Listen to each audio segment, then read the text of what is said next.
ভালো স্ত্রীরা চায় আমার স্বামী আমাকে শাসন করুক, আমি ভুল করলে আমাকে বকা দিক, আমাকে সে শুধরাই দিবে, আমাকে সে শাসন করবে, আমাকে সে মায়াও করবে, আমাকে সে মহব্বত করবে, আমাকে সে বুকের মধ্যে আগলায় রাখবে। বউ বলে আমি আমার স্বামী আমাকে বুকে আগলায় রাখবে আর আমি আমার স্বামীকে মাথায় তুলে রাখবো।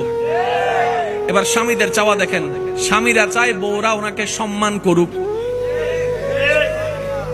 স্বামীদের চাওয়া হচ্ছে বউরা ওনাকে কি করুক, আমার কথাকে গুরুত্ব দিক, আমার পরামর্শ যদি ভুলও হয় সাথে সাথে আমার ভুলটা না ধরে পরে আমি ঠান্ডা মাথায় বসলে আমাকে ভুলটা বুঝাই দিবে।